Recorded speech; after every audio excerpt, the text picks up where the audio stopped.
Here's what you're missing over at patreon.com/addressinggettysburg. From the Gettysburg Museum of History Studios, you're listening to Addressing Gettysburg.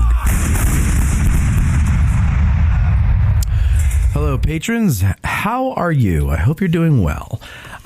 Today, we're going to do something that, if you've been a patron for a number of years, you might recall I started a series of episodes called Combat Stories. The first one was with the late, great Eric, the producer, Moni. And when I say late, great, he's still alive. He's just late to the show because he left last year in the fall and moved. But and then the second one was with Colby, the engineer, on Addressing Gettysburg Today. Eric was an Army combat vet. Colby was a Marine combat vet, or is, I should say. And I asked them to share their stories. And the idea of doing those shows, just as this one is the same as this one, I should say, is to de-romanticize the Battle of Gettysburg and combat and war in general. I think a lot of us, myself included, come into this with what I call a movie view of war. Of course, in this case, we're talking about Gettysburg. So a lot of us can't get the picture that Ron Maxwell put in our head 30 years ago out of our heads when we talk about this. And I know for myself, living here and on an almost daily basis, speaking with historians and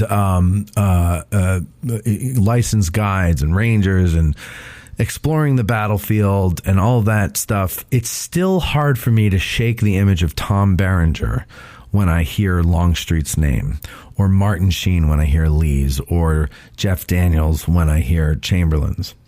It's also hard for me to shake the image of a clean battlefield with fully uniformed men writhing around wounded on the ground with very little blood. And when when you hear about the pink mist that Confederates turned into when charging the muzzle of a cannon at the angle, and then you think of that shot in the movie Gettysburg where the men completely intact just go flying back 10 or 12 feet. That's Hollywood. That's a sanitized version of what this was. And so whenever possible, when I meet a combat veteran, I invite them on to share their stories, if they're comfortable with it, of course. And the whole purpose of that is of course, it's selfish. I want to de-romanticize war for myself.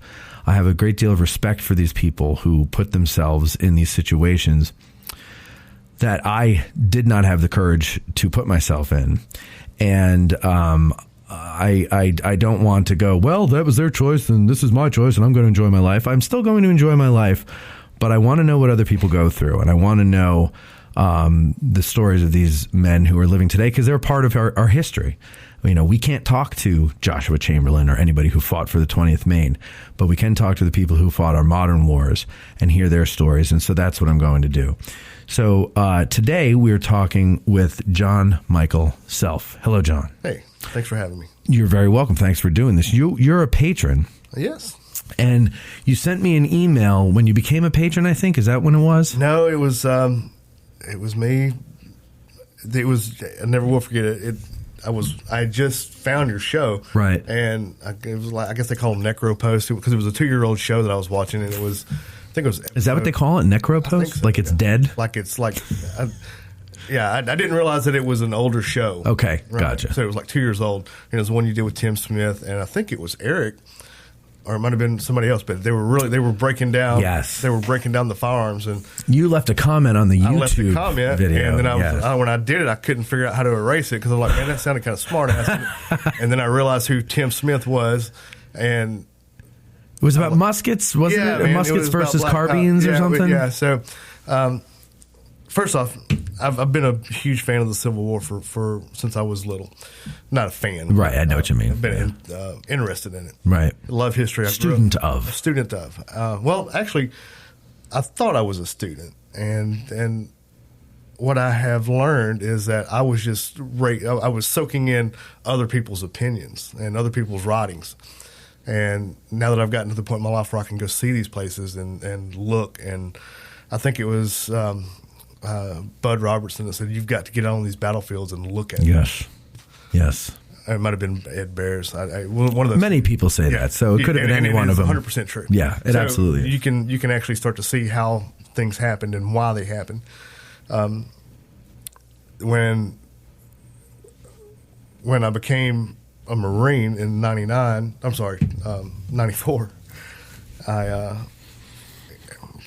there was no really thoughts of glory or war back then. Terrorism really hadn't been a thing.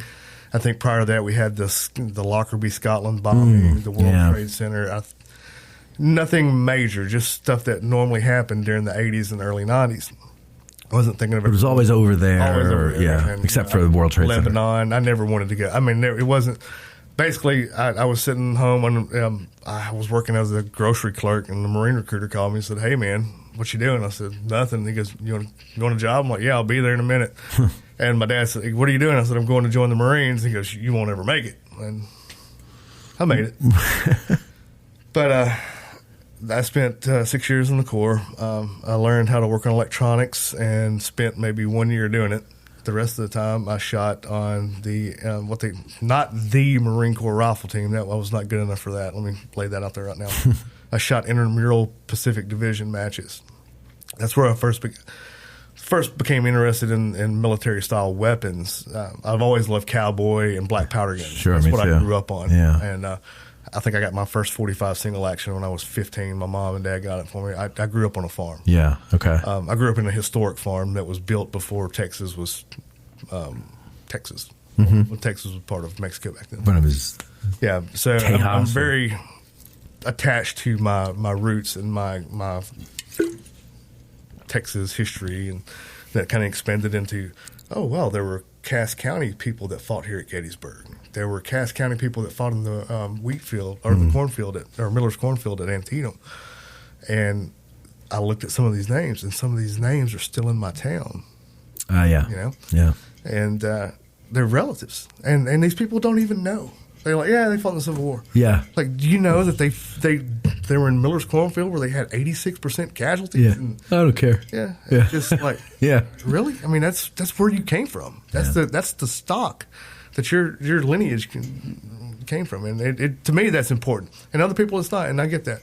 Well, but I digress. Anyway. Most people aren't that deep, They don't even really know their grandparents, let alone their great-great-grandparents. I think I was very blessed in that way where I grew up on stories of all of my ancestors. Mm-hmm.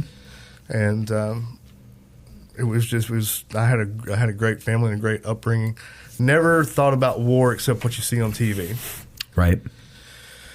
I've been hunting. Of course, I've killed things. I know it's not like the movies where you just shoot them and they shoot something with a bow and arrow and it falls down and dies. Right. It just doesn't happen. No, it runs off and you got to chase it. And the movies, I've never. Now that's not true. There's one movie out on Netflix called Mosul. It's in subtitles. That's about as close to the real thing as I've ever seen. Is that true? Yes. Mosul. I'm going to write that down. It's subtitled. It's all in Arabic, but okay. There's Dari one. It's on Netflix, you said? Yeah, it was on Netflix. All right, I'm just going to look it up on Netflix. All Iraqi actors, I believe, and man, it really. It's kind of post-Iraq war, right after the formation of ISIS and how they just destroyed the most beautiful city in Iraq. But yeah, I spent a lot of time in Mosul. Okay, I just added it to my list. Anyway, it kind of that's a good one of what it's. Some of the things that I saw in Iraq. So let's start with the war, I guess. I don't want to ramble because I know we have limited time. But No. We still have time. Go ahead. So got out of the Marines, was interested in firearms, but I had to have a job. So let me just ask you here. So when you joined the Marines, it was more for a steady paycheck, or what was the motivation behind it? I'd been a motorcycle racer, and I just wasn't good enough to make the cut. Okay. I had the ability and I had the skill. I just didn't have the mentality. Okay. I was a mama's boy probably. If I didn't perform to the level I needed to perform, I got a talking to. But I was always, it it wasn't like how I am with my kids, where I demand you do this right and do it to the best of your ability. I was kind of had a lot of leeway when I was a kid, and right or wrong, I had the best parents in the world. So I'd get that out there. I would not be here today without my parents and my grandparents. But I was a spoiled kid. Let's just put it out there. I thought I was going to be a motorcycle racer. It didn't work out, and I needed something to do because that was my plan. Hey, I was 16, 17. I had a plan at least. Right. It just wasn't going to work out. I knew I was going to be a basketball star. Because he's not 7 feet tall, ladies and gentlemen. That's the joke. So, here I am, this 5'6", 115 pounds soaking wet guy shows up on these yellow footprints and at MCRD. I'm a San Diego Marine, so somebody will dig on me for that. But that's the day my life changed. Everything prior to that did not matter. Everything post that has, even to today, is affected by what I did 30 years ago. Okay. Now, so 30 years ago, how old were you then? How old are you now? I'm 40. Well, today's my birthday. I turned 47. Oh, happy birthday. I didn't know that. So you're 47 now. So 30 years, you're 17. 17. So you're I just turned, so it was August, I think August the 27th. So I was 18 in a month, or 18 and some change. Okay.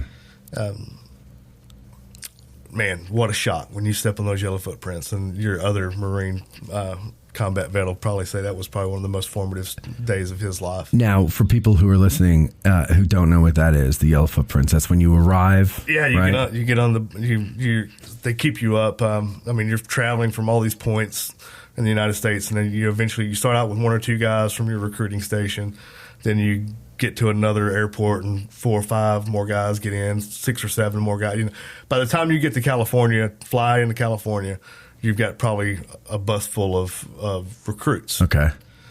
You're on a bus and it's not, you don't see anything. You're driving. They park and they pull into MCRD. You can't see anything, or at least I don't remember. Everybody's fun and games, talking, laughing, joking, and that bus stops and this looks like this pit bull from hell gets on this bus, right?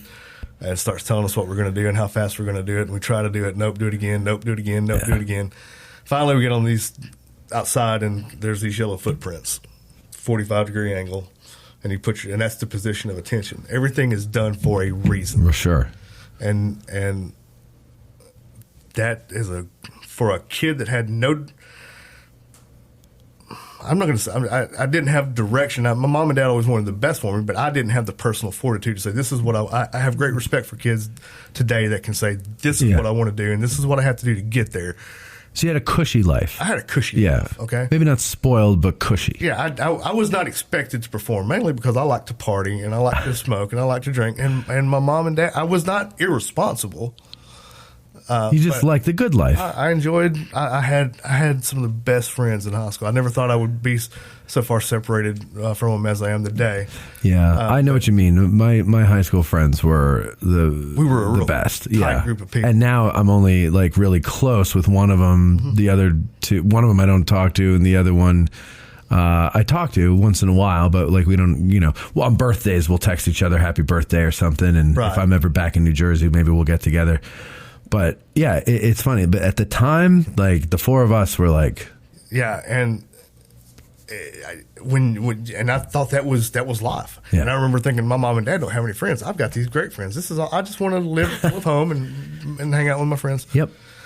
But I really wanted a nicer car, and I needed a job, and the Marines was hiring, so I joined. And my dad, he knew what to say to me to make me get through it. You can't do it. Okay, so you got to prove him wrong. Yeah, that's exactly what I did. The whole time I was there, I was like, he says I can't. I mean, that's what kept me there. Because it's not a place you want to be.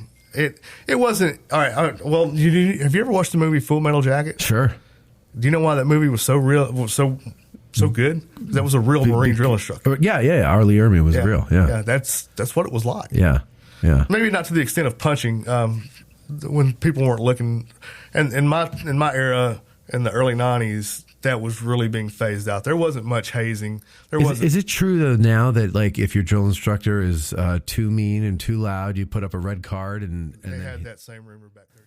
Listen to the rest of this interview and dozens like it, support the show, and get early access to special episodes, early and discounted ticket sales, and more. The second lieutenant level and above gets access to all monthly Patreon episodes. So please go to patreon.com/addressinggettysburg, choose a tier, and join. And I thank you in advance.